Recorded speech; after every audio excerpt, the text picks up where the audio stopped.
नमस्कार दोस्तों, कैसे हो आप सभी। आई होप कि आप अच्छे होंगे, आपकी पढ़ाई अच्छे से चल रही होगी। आज हम 12th के स्टूडेंट्स के लिए फिजिक्स से रिलेटेड वीडियो लेकर आए हैं। इस वीडियो से हम 4th चैप्टर गतिमान आवेश एवं चुंबकत्व को स्टार्ट करने जा रहे हैं और इस वीडियो में हम ओरस्टेड के प्रयोग के बारे में संपूर्ण जानकारी प्राप्त करने वाले हैं। इस वीडियो में आप देखेंगे कि ओरस्टेड का प्रयोग है क्या, साथ में ओरस्टेड के प्रयोग से प्राप्त निष्कर्ष यहां पर समझेंगे। विद्यार्थियों, हम एनसीईआरटी के पाठ्यक्रम के अकॉर्डिंग एक एक करके सभी चैप्टर आपको पढ़ाने वाले हैं। उसमें हमने पहला, दूसरा और तीसरा चैप्टर कंप्लीट करवा दिया है। उनके एक एक टॉपिक को हमने पढ़ लिया है, उसका अध्ययन कर लिया है। आज से हम चौथा चैप्टर स्टार्ट करने जा रहे हैं। देखिए हमने क्या क्या देखा, मैं आपको थोड़ा सा याद दिलाता हूं। देखिए हमने पहले दो चैप्टर पढ़े हैं स्थिर वैद्युतिकी से संबंधित। स्थिर वैद्युतिकी के अंतर्गत दो चैप्टर हैं। कितने चैप्टर हैं? दो चैप्टर हैं। पहला जो चैप्टर है वो है विद्युत आवेश एवं क्षेत्र। विद्युत आवेश एवं क्षेत्र, ये पहला चैप्टर है, विद्युत आवेश एवं क्षेत्र। दूसरा जो चैप्टर है वो है स्थिर विद्युत विभव। स्थिर विद्युत विभव, स्थिर विद्युत विभव एवं धारिता, एवं धारिता, ये सेकंड चैप्टर है। ओके, इन दोनों ही चैप्टर में, ये जो दो चैप्टर हैं अपने पास में, पहला और दूसरा, इन दोनों ही चैप्टर में जो आवेश है वो स्थिर रहा। आवेश किसी भी जगह पर रहा वो स्थिर रहा। और इन सब का अध्ययन किया हमने। आवेशों के बारे में पढ़ा, विद्युत क्षेत्र के बारे में पढ़ा, विभव के बारे में पढ़ा, धारिता के बारे में पढ़ा। हर जगह हमने आवेश को स्थिर मानकर उनका अध्ययन किया। इन दोनों चैप्टर से रिलेटेड एक एक टॉपिक का अध्ययन कर लिया। उसके पश्चात हमने जो तीसरा चैप्टर है उसमें आवेश गतिमान था और उससे चैप्टर विद्युत धारा, विद्युत धारा, इसका हमने अध्ययन किया। इसमें आवेश गतिमान था, आवेश गतिमान था। और आवेश जब गतिमान होता है तब विद्युत का प्रवाह होता है और उसके बारे में ही हमने थर्ड चैप्टर में अध्ययन किया। जो धारा है, विद्युत धारा है, वो दो प्रकार की होती है, अल्टरनेटिंग करंट और डायरेक्ट करंट।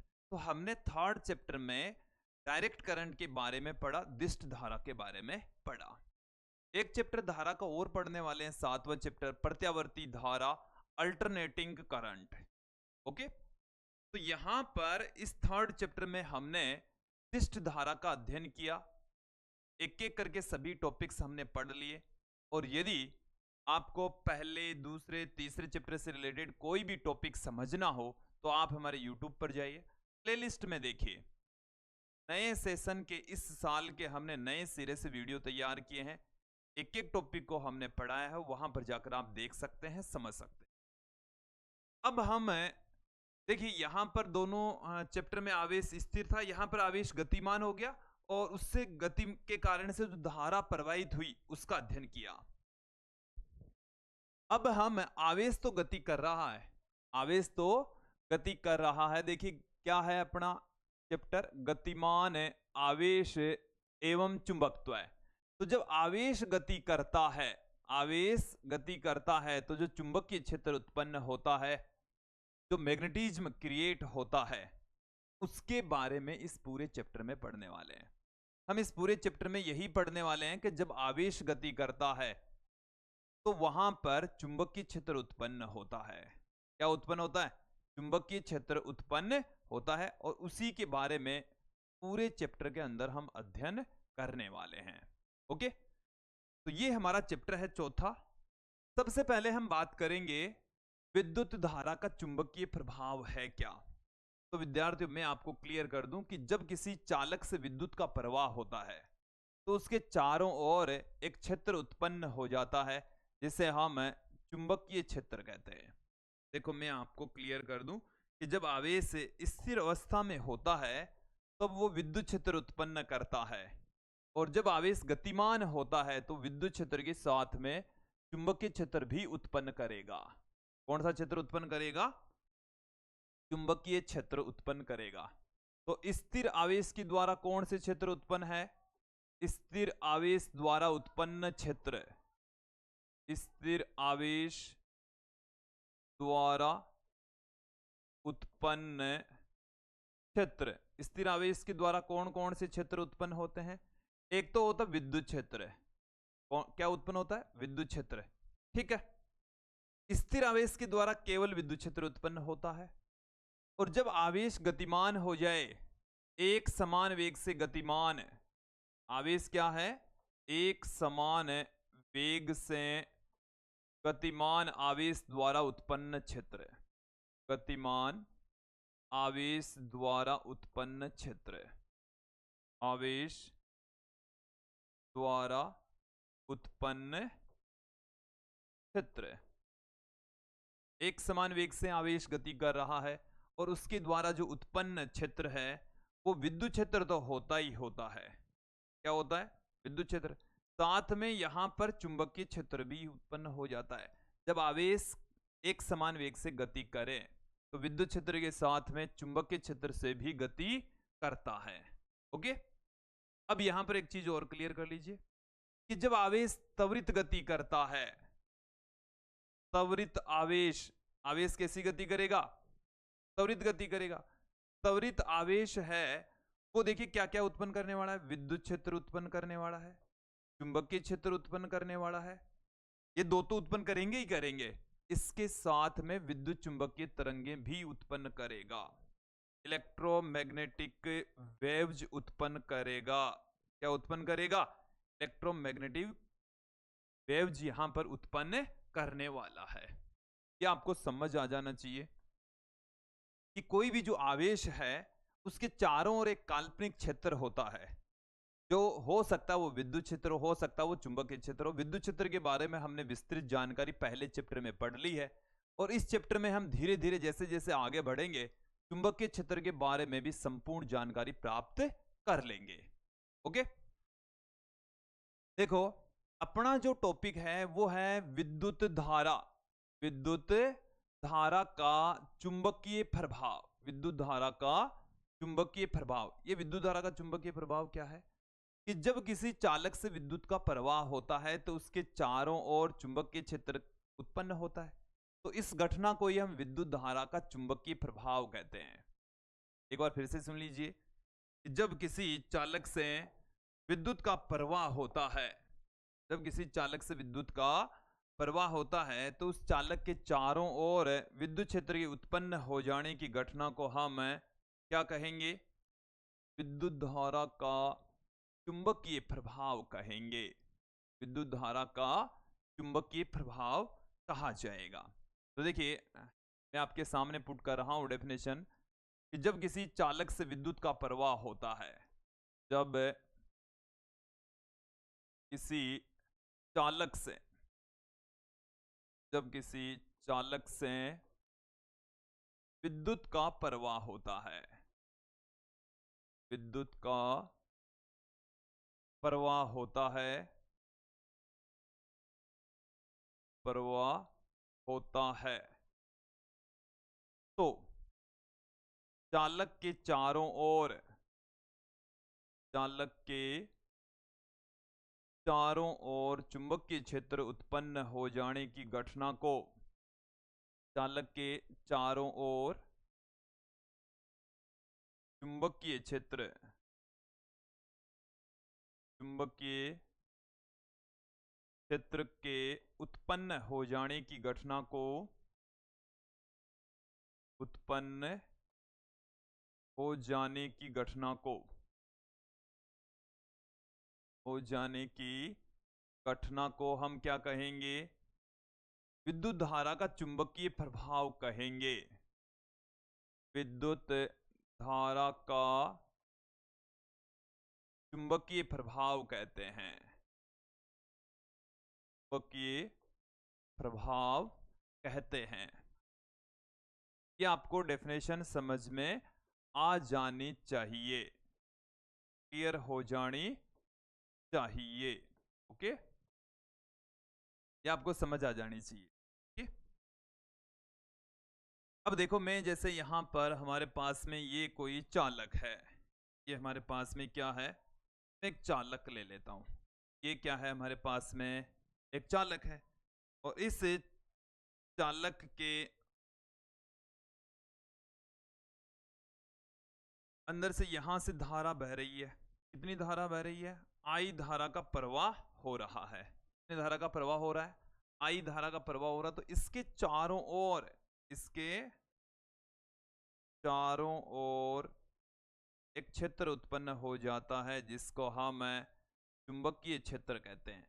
तो किसी चालक तार के चारों ओर चुंबकीय क्षेत्र के उत्पन्न हो जाने की घटना को हम विद्युत धारा का चुंबकीय प्रभाव कहते हैं।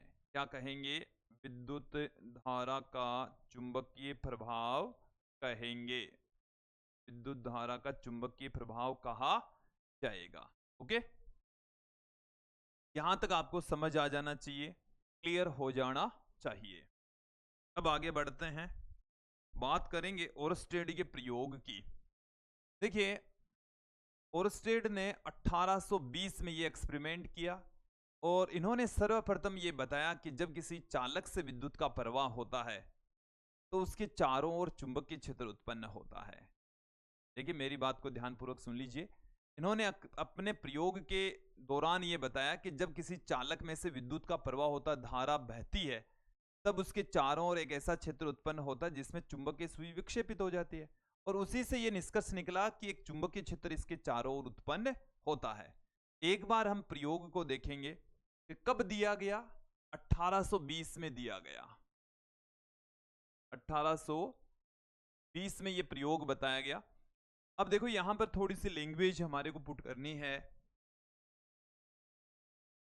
कि हमारे पास में एक, कि यहां पर हम एक धारा मापी लगा देते हैं। क्या लगा देते हैं, यहां पर एक धारा मापी यहां पर मैं संयोजित कर देता हूं इस जगह पर। चलिए, ये एक धारा मापी है, इसको हम G से लिख रहे हैं। ये हमारे पास में एक धारा मापी है, G से पुट कर रहे हैं, और ये भी यहां पर भी अपने पास में एक धारा मापी ही है। ओके, इसको भी हम G से लिख रहे हैं। धारा मापी एक ऐसा उपकरण जो धारा का संसूचन करता है, धारा का पता लगाता है कि सर्किट में से बह रही है या नहीं बह रही।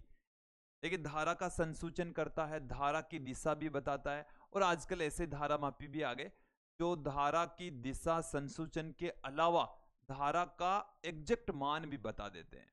ओके, तो यहां पर बहुत सारे काम है इसके। तो इन्होंने जो धारा मापी यूज में लिया, वो धारा की दिशा भी बता रहा है और उसका संसूचन भी कर रहा है, भाई बह रही है कि नहीं बह रही। चलिए समझे कि ओरस्टेड के प्रयोग में इन्होंने एक विद्युत परिपथ लिया, एक चुंबकीय सुई ली। विद्युत परिपथ में एक सेल, एक कुंजी और एक धारा मापी लगा हुआ था, साथ में एक चुंबकीय सुई। देखिए, चुंबकीय सुई क्या है, चुंबकीय सुई इस तरीके से दिखाई जाती है। ये चुंबकीय सुई को दिखाने का तरीका है, चुंबकीय सुई को इस तरीके से दिखाया जाता है। ओके, नीली और लाल दिखाते हैं वैसे तो, चाहे तो आप भी नीली और लाल दिखा दीजिए। लाल मेरे को दिख रही है, ये मैंने नहीं लाल, ये अब हमारे पास में हो गई है लाल। क्या आपको लाल कलर दिख रहा है? एक तरफ तो होती है लाल, एक तरफ तो कैसी होती है, लाल होगी, और दूसरी तरफ क्या होती है, नीली। दूसरी तरफ कैसी होगी, नीली। तो ये हम दिखा देते हैं, इस तरीके से दिखाया जाता है।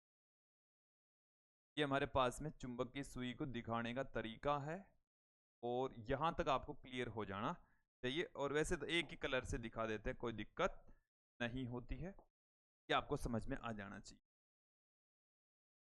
विद्यार्थियों, एक बार फिर से देख लीजिए, इन्होंने अपने प्रयोग में क्या क्या लिया। एक तो सर्किट लिया जिसमें सेल, कुंजी, धारा मापी लिया, साथ में एक चुंबकीय सुई ली।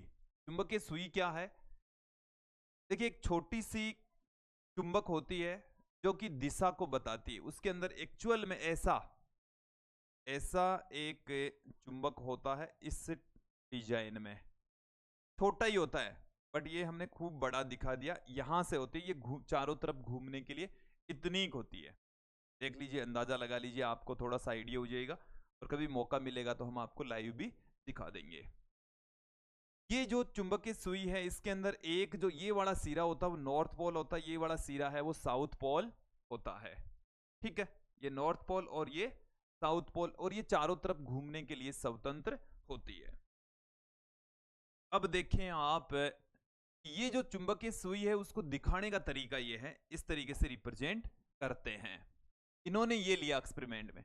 अब एक्सपेरिमेंट में किया क्या? सबसे पहले इन्होंने, जब धारा प्रवाहित नहीं होती है, पहली कंडीशन है धारा का प्रवाह नहीं हो, धारा का प्रवाह नहीं हो, धारा का प्रवाह नहीं हो, धारा नहीं बहती हो, तो चुंबकीय सुई में कोई विक्षेप प्राप्त नहीं होता। चुंबकीय सुई में कोई विक्षेप प्राप्त नहीं होता, कोई विक्षेप प्राप्त नहीं होता है, कोई भी विक्षेप प्राप्त नहीं होता है। ये चीज तो क्लियर हो गई। यहां से आपने डॉट नहीं डाला, ये आपके पास में सेल है, ये कुंजी है, यहां पर डॉट नहीं डाला तो यहां से बहने वाली जो धारा है वो 0 है, तो ये धारा मापी है, उसमें विक्षेप नहीं आएगा, शून्य विक्षेप की स्थिति रहेगी। ये जो अपने पास में चुंबक की सुई है वो स्थिर अवस्था में रहेगी। कौन सी अवस्था में रहेगी? स्थिर अवस्था में रहेगी, इस तरीके से रहेगी। ये क्लियर हो गया।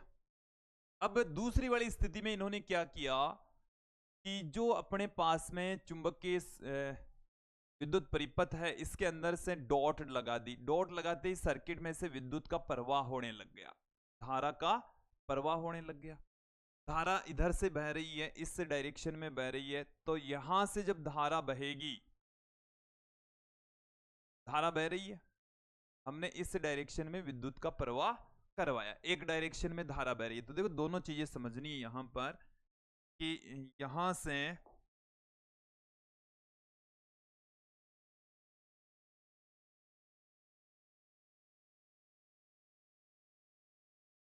ये अपने पास में सुई आ गई है, क्या आ गई है?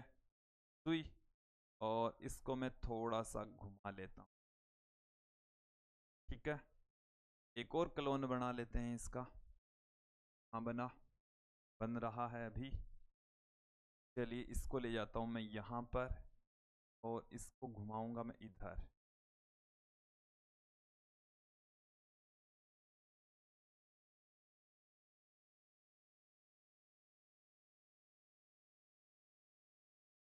ठीक है, चलिए एक बार डायग्राम को समझ ले वे।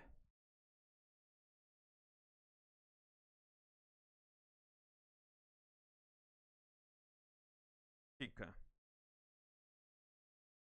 देखिए विद्यार्थियों, सेकंड पार्ट है हमारे पास में कि जब इस सर्किट में डॉट डालते हैं तो धारा का प्रवाह होता है, और जब धारा का प्रवाह होता है तो इसमें एक तरफ विक्षेप प्राप्त होगा, इस डायरेक्शन में विक्षेप प्राप्त होगा। धारा इधर बहेगी, धारा इस डायरेक्शन में प्रवाहित हो रही है। इस चुंबक के अंदर देखो, विक्षेप दिख रहा है आपको एक तरफ, तो इसमें इस डायरेक्शन में विद्युत का प्रवाह हो रहा है।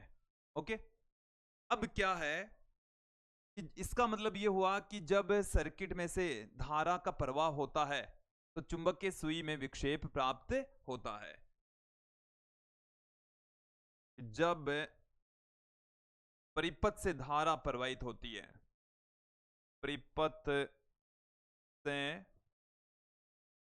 धारा प्रवाहित होती है, धारा प्रवाहित होती है, परिपथ से क्या हो रही है? धारा प्रवाहित होती है। तो चुंबकीय सुई में विक्षेप प्राप्त होता है। चुंबकीय सुई में विक्षेप प्राप्त होगा। क्या प्राप्त होगा? विक्षेप प्राप्त होता है। विक्षेप प्राप्त होता है। ओके, चुंबकीय सुई के अंदर विक्षेप प्राप्त होगा। ये एक तरफ इस तरीके से घूम जाती है। अंतिम जो स्थिति है, तीसरी जो स्थिति है, उसके अंदर क्या है? एक तो इसके सिरे चेंज कर देते हैं हम, थोड़ा सा सिरे चेंज करेंगे। पहले यहां से एक बार मैं हटा देता हूं इनको, फिर एक बार वापस बनाऊंगा। देखिए इस तरीके से, इधर माइनस है, इधर प्लस, ये माइनस है, ये प्लस है, डॉट लगा दिया। तो अब की बार धारा का प्रवाह इस डायरेक्शन में होगा, विक्षेप है वो पहले से अपोजिट डायरेक्शन में आएगा। इस तरीके से विद्युत का प्रवाह होने वाला है, इस डायरेक्शन में विद्युत का प्रवाह होने वाला है। तो आप यहां पर देखेंगे कि ये जो चुंबकीय सुई है, इसमें विक्षेप पहले की विपरीत दिशा में प्राप्त होता है। इसमें ये इधर घूम रही थी, ऐसे घूम रही थी, उसमें ऐसे घूम रही है। तो डायरेक्शन दोनों में ही क्या है? एक दूसरे के अपोजिट है। डायरेक्शन दोनों में क्या है? एक दूसरे के अपोजिट है। तो जब परिपथ में धारा की दिशा बदल दी जाती है, जब परिपथ में, किसमें? परिपथ में धारा की दिशा बदल दी जाती है, धारा की दिशा, धारा की दिशा बदल दी जाती है, बदल दी जाती है, तो विक्षेप की दिशा भी बदल जाती है। विक्षेप की दिशा भी बदल दी जाती है, दिशा भी बदल दी जाती है, बदल दी जाती। ओके, दिशा भी बदल जाती है, बदल दी जाती की बजाय क्या लिखना चाहिए था? बदल जाती है। ओके, ये तो हमने देखा। तो ये तो सब प्रेक्षण है, ये तो सब क्या है? प्रेक्षण। अब इस प्रयोग से क्या निष्कर्ष निकला कि जब किसी सर्किट में से विद्युत का प्रवाह होता है, जब किसी तार में से धारा बहती है, तो वहां पर चुंबकीय सुई में विक्षेप उत्पन्न होता है, अर्थात चुंबकीय क्षेत्र उत्पन्न होता है। और इस घटना को ही हम विद्युत धारा का चुंबकीय प्रभाव कहते हैं। जब तक धारा बहती है, जब धारा प्रवाहित होती है, तब चुंबकीय सुई में विक्षेप आएगा। धारा नहीं प्रवाहित होगी तो चुंबकीय सुई में भी विक्षेप प्राप्त नहीं होगा। ये हमारे पास में निष्कर्ष हैं, उसको देख लेते हैं। क्योरस्टेड के प्रयोग से प्राप्त निष्कर्ष। तो क्या निष्कर्ष प्राप्त हुआ कि जब किसी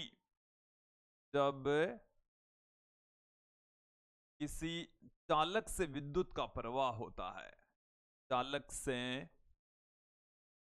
विद्युत का प्रवाह होता है, विद्युत का प्रवाह होता है, धारा बहती है,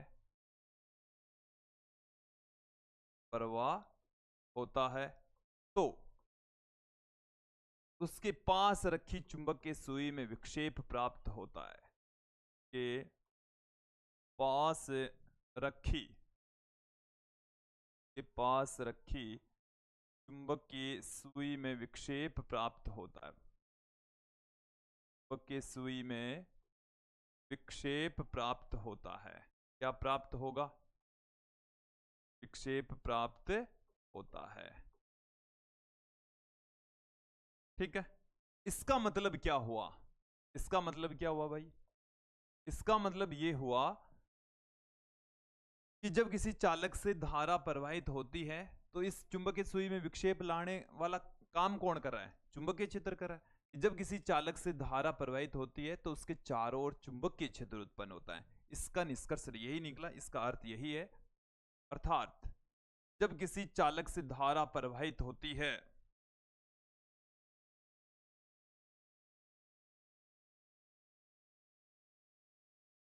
क्या है?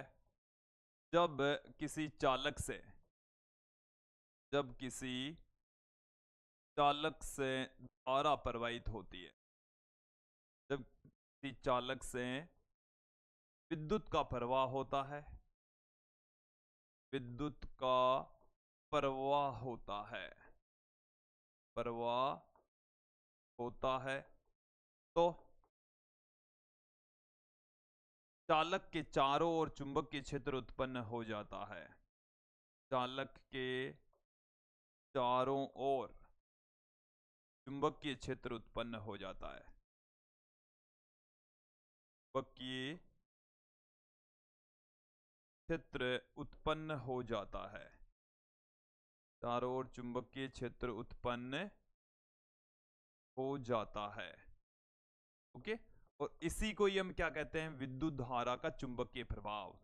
यही क्या है? इसी को ही हम क्या कहते हैं? इसे ही विद्युत धारा का चुंबकीय प्रभाव कहते हैं। विद्युत धारा का चुंबकीय प्रभाव कहते हैं। इसी को हम क्या कहेंगे? विद्युत धारा का चुंबकीय प्रभाव कहते हैं। विद्युत धारा का चुंबकीय प्रभाव कहते हैं। ओके, क्या कहेंगे? विद्युत धारा का चुंबकीय प्रभाव। विद्युत धारा का चुंबकीय प्रभाव, उसको हम कहेंगे। क्लियर? तो ये था ओरस्टेड का प्रयोग और उससे प्राप्त निष्कर्ष, और मुझे उम्मीद है आप लोगों को यहां तक समझ में आ गया होगा, क्लियर हो गया होगा। विद्यार्थियों, आज का जो हमारा वीडियो है इसमें हम केवल ओरस्टेड का प्रयोग पढ़ने वाले थे, पढ़ लिया है। और यदि आप इस चैप्टर से रिलेटेड या फिजिक्स से रिलेटेड कोर्स, पूरा का पूरा कोर्स यदि लेना चाहते हैं तो आप हमारी एप्लीकेशन पर विजिट कीजिए। हमारी जो ऐप है वो आपको गूगल प्ले स्टोर पर मिलने वाली है। BCS अकेडमी नाम से आप सर्च करेंगे तो ये एप्लीकेशन आपको गूगल प्ले स्टोर पर मिल जाएगी। एप्लीकेशन में ऐसा क्या है? तो आपको कक्षा 9 से लेकर स्टडी मटेरियल मिलने वाला है। कक्षा 9 का मिल जाएगा, 10 का मिल जाएगा, 11, 12, नीट, यदि आप नीट की प्रिपरेशन कर रहे हैं तो इस स्टडी मटेरियल मिलने वाला है। IIT से रिलेटेड है, RUHS से रिलेटेड है। लैब असिस्टेंट की यदि आप प्रिपरेशन कर रहे हैं तो उससे रिलेटेड भी आपको स्टडी मटेरियल मिलने वाला है। इन सब में आपको क्या मिलेगा? दो चीजें यहाँ पर मिलने वाली है। हैंड रिटन नोट्स आपको मिलने वाले हैं। क्या मिलने वाले हैं? हैंड रिटन नोट्स आपको मिलने वाले हैं। साथ में वीडियोज भी आपको मिलने वाले हैं। वीडियोज, कोर्स, दोनों कोर्स अवेलेबल है। हैंड रिटन नोट्स हैं वो काफ़ी अच्छी राइटिंग में NCERT पर बेस्ट हैं, और उनका आप डेमो भी देख सकते हैं। एप्लीकेशन पर जाइए और सैंपल नोट्स आप देखेंगे तो आपको समझ आ जाएगा। साथ में जो वीडियोज का जो कोर्स है उसमें बहुत कुछ मैटर भरा पड़ा है। और देखिए, वीडियोज का कोर्स है उसमें वीडियोज तो है ही है, प्रत्येक टॉपिक का वीडियो उसमें अवेलेबल है। साथ में हैंड रिटन नोट्स अवेलेबल है, NCERT के एग्जाम्पल्स हैं, NCERT के क्वेश्चंस हैं, इंपोर्टेंट क्वेश्चंस हैं, उनके सॉल्यूशन हैं। तो बहुत सारा मैटर आपको वीडियोज के जो कोर्स हैं उनमें मिलने वाले हैं, और बहुत ही कम प्राइस में, बहुत ही मिनिमम प्राइस में ये सब कुछ मैटर आपको मिलने वाला है। तो आज का ये जो वीडियो है अपना, उसमें इतना ही। अगले वीडियो में हम चुंबकीय क्षेत्र के बारे में जानकारी प्राप्त करेंगे। नेक्स्ट वीडियो में फिर मिलते हैं। आज के लिए इतना ही। धन्यवाद दोस्तों।